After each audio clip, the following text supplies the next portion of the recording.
Alertas de cientistas sobre as ameaças à vida na Terra deixam apreensivos homens e mulheres de todo o mundo. Riscos que podem tornar reais as profecias do Apocalipse, tema da nossa série de reportagem. O fim do mundo mesmo.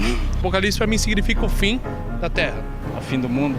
Muitas pessoas, quando ouvem falar do Apocalipse, pensam apenas em catástrofe, mas Apocalipse não se resume a isso. O Apocalipse é a revelação dos atos de Deus em meio à história desse mundo. Um aviso de que mudanças na natureza e nas relações entre as nações, mais do que uma catástrofe, podem ser um sinal dos tempos.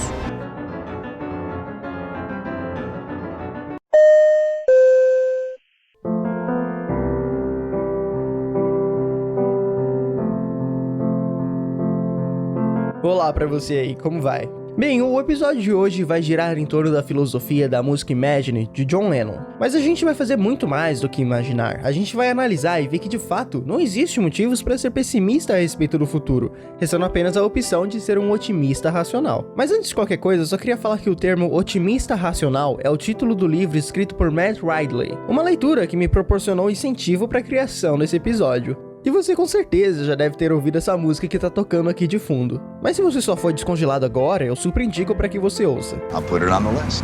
E toda vez que eu ouço essa música, eu me pergunto, será possível um mundo como John imagina? Além de um grande escritor e músico, John Lennon se tornou um grande crítico social. John sempre foi um pacifista, mesmo que muitas pessoas dizem que ele se tornou um paz e amor depois do seu relacionamento com a Yoko, a gente pode ver que em alguns shows dos Beatles, ele ironiza a divisão social. Por exemplo, nos anos 60, na Inglaterra, as pessoas costumavam ficar em setores separados. Uma parte com as pessoas que tinham ingressos baratos e outra parte, com uma parte mais elegante e confortável, claro, né, era reservado para classe alta, como os camarotes de hoje em dia. E o John disse o seguinte em um desses shows: as pessoas nos assentos baratos batam palmas, o resto de vocês apenas balance suas joias. For the people in the cheaper seats, clap your hands. And the rest of you, if you just rattle your jewelry. A música Imagine foi escrita durante o período da Guerra Fria, trazendo mensagens de paz, harmonia, críticas contra extremismos, entre outros pilares do movimento hippie. Mas naquela época ela foi considerada uma música com viés comunista, antirreligioso e a favor da nova ordem mundial, onde John Lennon prega um mundo sem países, sem religiões, onde a nova poderosa elite secreta trama em dominar o mundo por meio de um governo totalitário mundial. Ai meu Deus, sério, eu não aguento com esse efeito, é simplesmente muito bom. Mas essas teorias conspiracionistas são incríveis, sério, mas incríveis ainda são as pessoas que acreditam nelas. E o John Lennon trouxe uma resposta tão poderosa e poética para essas pessoas que o acusaram de tantas outras loucuras, que foi isso aqui: Imagine é sobre algo que ainda não existe de verdade em lugar nenhum, e que seria sem dúvidas muito melhor do que o mundo que conhecemos. Por enquanto, esse mundo só existe se você imaginar. Bateu, né? E continuando um pouco, mas ainda tocando Imagine de fundo, eu amo os filmes de ficção científica, como Exterminador do Futuro, De Volta pro Futuro e praticamente qualquer filme que tenha a palavra futuro no título. Mas a maioria desses filmes que nos contam sobre o futuro, geralmente é mostrado um mundo apocalíptico, onde as máquinas tomaram conta da humanidade, onde políticos idiotas começaram uma guerra nuclear e onde um vírus mortal acabou dizimando a humanidade. Enfim, são infinitas categorias de fim do mundo, fica realmente ao seu critério. E de uns tempos pra cá eu vim refletindo, por que estamos tão pessimistas a respeito do futuro? Porque sempre imaginamos o futuro como algo ruim que vai acontecer. Porque a gente imagina um futuro onde não haverá recursos suficientes para todos, onde milhares vão morrer de fome e pragas e o mundo será assombrado por violência e instabilidade social. Bem, a resposta é um tanto quanto complicada e eu espero poder lhe dar isso ao longo desse episódio. E eu sei, eu tô cansado de saber disso, que em todo santo episódio nós falamos sobre como o ser humano evoluiu e coisas como o cérebro, seleção natural, evolução e etc. Mas realmente não tem como eu explicar pra você como o ser humano funciona sem ao menos explicar a biologia dele. Porque afinal de contas, como diz muitos psicólogos por aí, é impossível viver sem ter dito ao menos uma vez, o ser humano é o único ser que... Então hoje, mais uma vez, vamos ouvir a voz da ciência. Yeah, Mr. White. Yes, science, bitch. E eu te convido agora para entrar numa narrativa. Eu quero que você imagine que vamos fazer uma viagem no tempo. E eu te convido para entrar no meu DeLorean. Peraí, doutor. Está me dizendo que fez uma máquina do tempo com um DeLorean? E dessa vez voltaremos para 2 milhões de anos no passado, para a África. Ao sairmos da máquina do tempo, você me pergunta, mas por que viemos aqui? E eu lhe respondo indicando com meu dedo. Para observar aquela família ali. Eles não são tão diferentes da gente. Você olha para onde eu estava indicando e se depara com uma coisa familiar naquela criatura. Você vê mães ansiosas carregando seus bebês, crianças brincando na vasta savana, homens adultos em bando protegendo suas famílias e pessoas comendo o resto da caça da manhã. Aquelas pessoas ali são os primeiros humanos do planeta. Em uma paisagem similar ao que é hoje no continente africano, com um sol escaldante, uma savana cheia de vegetação e um toque familiar, você e eu continuamos a olhar para aquela pequena e curiosa família, com um olhar de admiração e carinho, pensando que de certa forma, aquela família são nossos parentes pré-históricos. E é interessante que nesse intervalo de 2 milhões de anos, o nosso cérebro aumentou de tamanho. Ganhamos uma estrutura física e neuronal completamente diferente de todas as outras criaturas do planeta. E conseguimos pintar artes em cavernas e usar o Instagram para postar fotos. E continuando nossa viagem no tempo, voltamos agora para 100 mil anos no passado, onde já podemos ver o surgimento do Homo sapiens. Nessa época já podemos ver pessoas sendo capazes de desenvolver linguagem, comunicação única, usar roupas feitas de couro de outros animais e a dominação do fogo. Essas pessoas viviam como caçadores e coletores, caçando animais e colhendo frutos, mas eles viviam como nômades. E avançando um pouco no tempo, cerca de 5 mil anos no passado, podemos ver o início agora das civilizações complexas, como reinos e impérios, o surgimento da escrita e do dinheiro e o início das religiões politeístas. Como mudamos tão rápido? Você diz em um tom de surpresa. E nós retornamos para o DeLorean, voltando para o futuro. E terminando minha narrativa, eu quero tentar explicar de uma forma curta e simples a razão da prosperidade humana. Nesse exato momento que eu estou gravando esse episódio, eu estou usando um microfone direcional, que não foi feito por uma única pessoa ou empresa. Foi a junção de diversas áreas do conhecimento, como física, química, eletrônica e engenharia. Por exemplo, o plástico que envolve meu microfone veio de uma empresa petrolífera, provavelmente do Oriente, que fez um grande esforço para que esse plástico chegasse à empresa que fabrica os componentes eletrônicos que fazem desse microfone o que ele é. E que, por sua vez, esses componentes eletrônicos foram frutos de uma ideia de um engenheiro da empresa que criou esse microfone, mas que na real, a ideia desse microfone não é nada original, e sim um aperfeiçoamento de décadas do primeiro microfone inventado por Emily Berninder. Mas na verdade, o microfone só foi usado pela primeira vez graças ao aperfeiçoamento da ideia de Berninder por Alexander Graham Bell. Eu acho que acabei ficando um pouco confuso aqui, deixa eu rebobinar rapidinho. O que eu quero dizer é que nada é original, tudo é um aperfeiçoamento de uma ideia anterior, ou fruto de uma inspiração anterior. Porra, tu tá dando uma palestra pra explicar o que é cópia, irmão? E tudo isso foi possível através da troca e especialização das pessoas. E é exatamente isso que Matt Ridley, um jornalista e zoólogo, diz em seu livro O Otimista Racional. O ser humano é o único ser que aprimora suas ideias porque as ideias fazem sexo. Não vamos falar de pornô aqui não. Sexo no sentido figurado, é claro. Na real, é a troca de ideias, mas sexo de ideias é mais chamativo, então vamos usar esse termo. Para Ridley, a troca de ideias está no mesmo patamar evolutivo que o sexo. O sexo faz com que nova criatura seja gerada através de troca de genes, gerando uma criatura mais forte e saudável. A troca de ideias faz com que coisas novas sejam criadas e aperfeiçoadas. E talvez essa teoria explicaria o impulso intelectual que tivemos em menos de 100 mil anos. Afinal de contas, se você fosse um humano de 100 mil anos atrás, estaria nesse momento pensando onde poderia dormir e o que caçaria para janta. Mas as coisas se tornaram mais fáceis quando você tem uma divisão de trabalho, onde uma pessoa do bando procura um lugar seguro para hospedagem e a outra procura alimento para comer. E desse jeito, criamos uma certa especialização entre as pessoas. Alguns ficam bons em identificar o ambiente e outros em criar machados e lanças. É através da chamada inteligência coletiva que prosperamos e ampliamos nossos leques de possibilidades. A inteligência coletiva faz com que as pessoas se especializem, criam diversidade e trocam seus produtos. Só progredimos quando trocamos, e só trocamos quando nos especializamos e temos condições de produzir algo de valor para oferecer ao outro. O progresso resulta dessa dinâmica de troca. Tenho uma ideia, compartilho, não a perco por isso, e nesse momento eu dou a alguém. Essa troca amplia a mim e o outro. A troca provoca movimento, que provoca criação, que provoca uma transformação generalizada em nossa sociedade. E essa criação acaba poupando tempo para outra pessoa, por exemplo. Se eu sou o inventor do avião comercial, eu estaria poupando tempo para você. Ao invés de gastar dias navegando em alto mar, você estaria apenas algumas horas no ar, o que possibilitaria que você tivesse uma ideia, como criar o iPhone, por exemplo. The only problem with Microsoft is they just have no taste. They have absolutely no taste. Hello, I'm Bill Gates, chairman of Microsoft.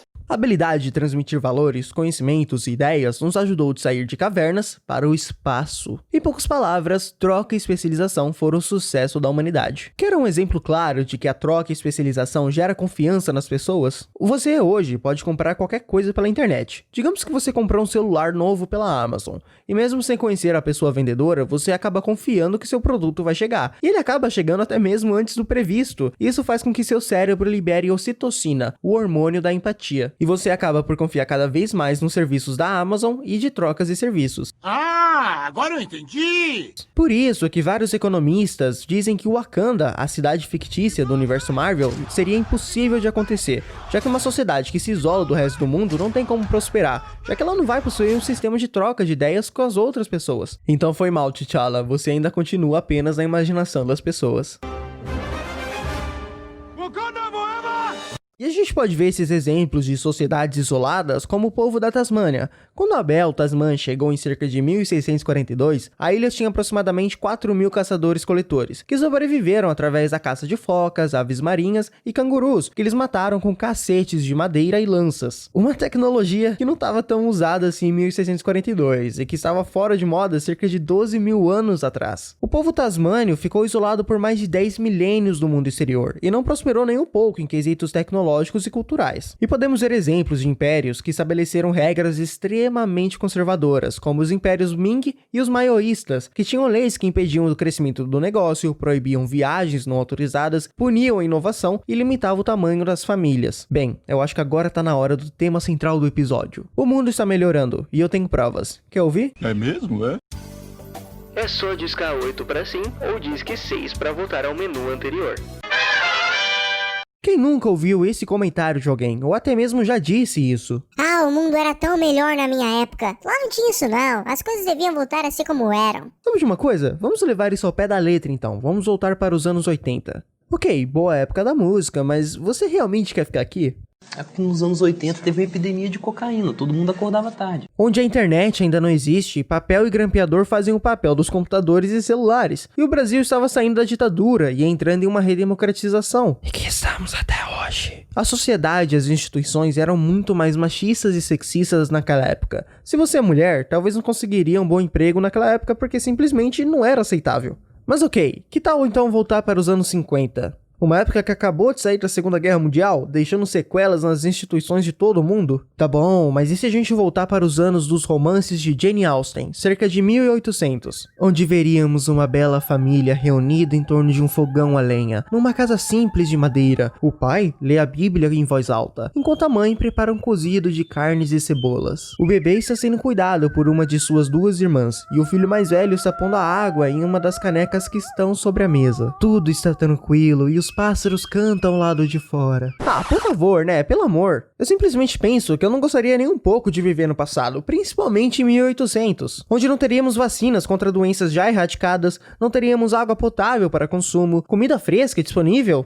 Isso não existiria. E eu não poderia usar meu celular para ver qual seria a temperatura de amanhã. O presente é o melhor ano para se viver. Isso sem falar do futuro, mas chegaremos lá. Ser um otimista racional não é tampar os olhos para os problemas do presente. Eu quero que você ouça a voz da razão agora, diretamente de Matt Ridley. Deixe-me admitir honestamente de início, os pessimistas estão certos, de que se o mundo continuar como está, terminará em um desastre para toda a humanidade. Mas observe o condicional se o mundo não continuar como é. Essa é a questão essencial do progresso humano, toda a mensagem da evolução cultural, toda a importância da mudança dinâmica. E as pessoas têm uma tendência para o pessimismo, e isso é biologicamente normal, afinal de contas apenas 20% das pessoas são homozigotas para a versão longa do gene transportador da serotonina, o hormônio da felicidade. E notícias pessimistas não faltam na mídia, é raro vermos alguma coisa que nos dê esperança para o futuro. E olha só, aqui estão as minhas provas das melhorias mundiais. Então é só sentar e aproveitar. A expectativa de vida vem crescendo exponencialmente desde os anos de 1700, onde a vida em vários países europeus não passavam dos 35 anos de idade, e hoje a expectativa passa dos 80 anos na Europa, Ásia, Américas, Ásia e Rússia. Na África chega aos 60. A imortalidade infantil vem atingindo números próximos do zero desde 1850. Essas duas melhorias são resultados do avanço da ciência e da tecnologia em melhorar os padrões de vida das pessoas. Mas como fica o problema da superpopulação? Afinal de contas, estamos com quase 8 bilhões de pessoas no planeta. Os índices índices de natalidade estão em queda desde 1950. Até mesmo em países superpopulosos como os continentes africano e da Índia estão em queda. Um grande ajudante nesse quesito foi a ampliação da informação e da igualdade social ao redor do mundo inteiro, onde as pessoas, e principalmente as mulheres, podem se ocupar mais com os afazeres comerciais do que com os domésticos. Então ter um filho acaba ficando para a última das hipóteses. O PIB mundial também vem subindo desde 1820, assim como a distribuição de renda. Nunca na história da humanidade foi realizado um tratamento de coleta de lixo tão eficaz quanto os dias de hoje. Até mesmo a justiça vem melhorando durante os séculos. Com o advindo das novas tecnologias, como as análises de DNA, ajudaram a revelar prisões erradas e identificar criminosos reais. O primeiro uso forense do DNA foi em 1986 e ajudou a libertar um homem inocente e ajudou a pegar o verdadeiro assassino, um padrão que se repetiu muitas vezes desde então. E a democracia também ganhou. Ao longo da história, as pessoas viveram submetidas a regimes opressivos e antidemocráticos. Hoje, cerca de metade das pessoas vivem em regimes democráticos. Entre as que ainda estão em autocracias, 90% vivem na China. No entanto, o país asiático está mudando de rumo, então há razões para acreditar que o desenvolvimento econômico sustentado levará à sua democratização, de acordo com a teoria da modernização. E você já percebeu que faz um bom tempo que não temos uma guerra mundial? Conflitos civis existem, isso é fato, mas nunca vivenciamos situações perto de ser chamada de guerra mundial. Pela primeira vez em toda a história, não houve guerras ou conflitos na Europa Ocidental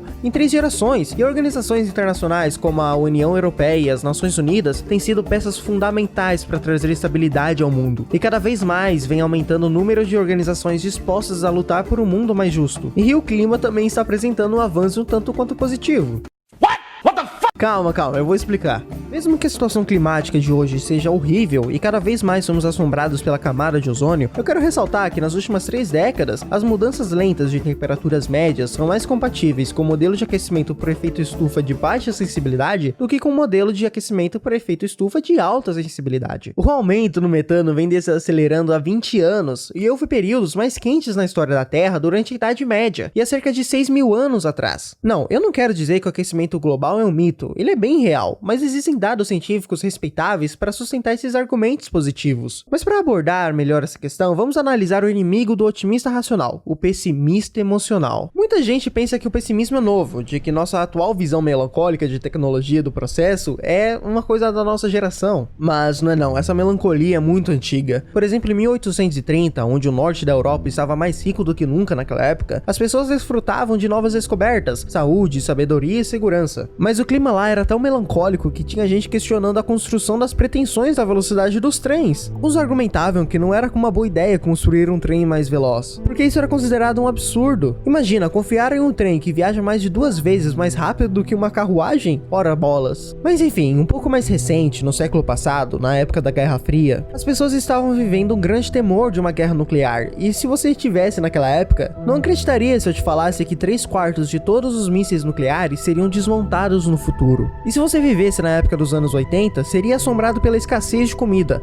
onde um estudo mostrado pelo Dr. Leslie Brown previu que havia chegado um momento de mudanças e que os agricultores não conseguiriam manter a demanda da população mundial. Algo que foi longe de acontecer, a safra de trigo triplica a cada década, e cada dia mais estamos combatendo os males das plantações com a engenharia genética. É claro que nos anos 80 era comum haver o medo da superpopulação e pela escassez de comida, porque a tecnologia dos anos 80 não era capaz de abrigar tanta gente assim. Hoje conseguimos abrigar mais de 7 bilhões de pessoas no mundo, e tudo indica que a gente vai conseguir abrigar mais pessoas nas próximas décadas. Pode-se dizer que hoje a gente consegue desperdiçar mais comida do que comer, e ainda temos estoque cheio para desperdiçar e comer no dia seguinte. Nos anos de 1970, o mundo era assombrado também pelo medo constante do esgotamento dos recursos naturais, mas em contraste, não existe um único recurso não renovável que já tenha sido esgotado, como petróleo, carvão, ferro, urânio e gás. Sempre que aparece um problema, nossa mente coletiva tenta solucioná-lo. Em 1990 foi feita uma pesquisa pelo professor alemão Bernhard Uruk, onde ele previu que todas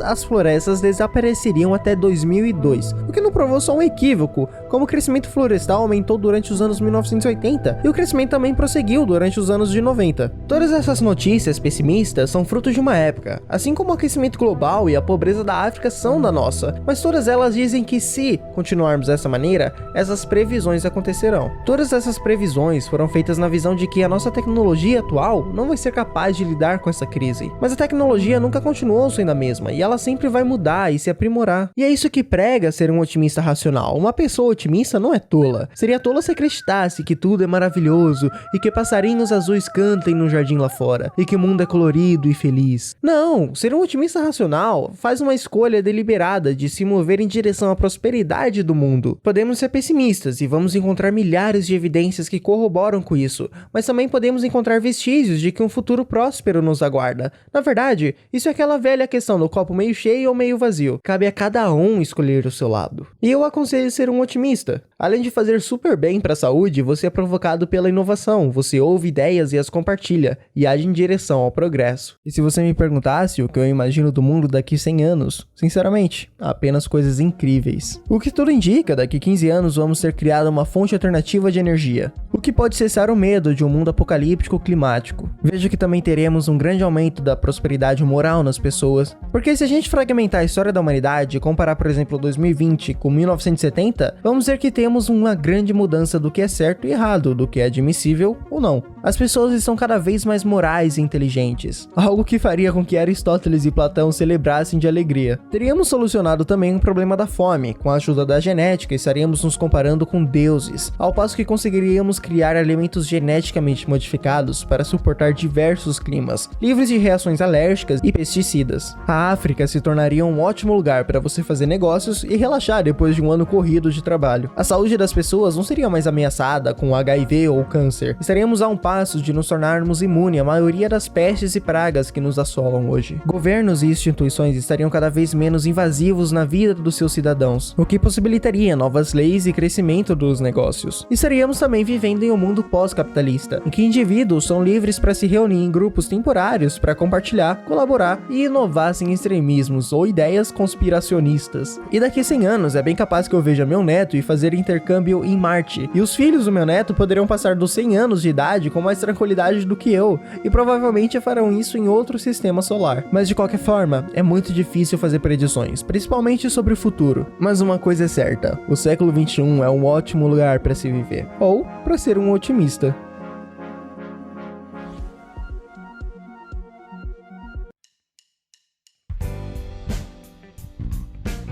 E muito obrigado se você continuou até aqui. E se gostou dessa revisão, comenta com a gente o que achou lá no Instagram. E não deixe de compartilhar esse podcast com as pessoas favoritas da sua vida. E como eu disse muitas vezes ao longo desse episódio, eu recomendo a leitura do livro O Otimista Racional, de Matt Ridley, para que você possa ter uma visão ampla e vasta sobre essa filosofia que é tão pouco apresentada para as pessoas. E também recomendo que você ouça a música Imagine, de John Lennon. E olha só, no próximo episódio a gente vai fazer as coisas um pouco diferente. Na verdade, ele já tá disponível, e você não vai ter que esperar uma semana para ouvir ele. Na próxima conversa eu vou continuar no mesmo ponto onde a gente parou aqui. Vamos abordar o tema de uma nova revolução industrial. E quem é que vai sair ganhando? É claro, sob uma ótica otimista. E eu fico por aqui, a gente se ouve já já.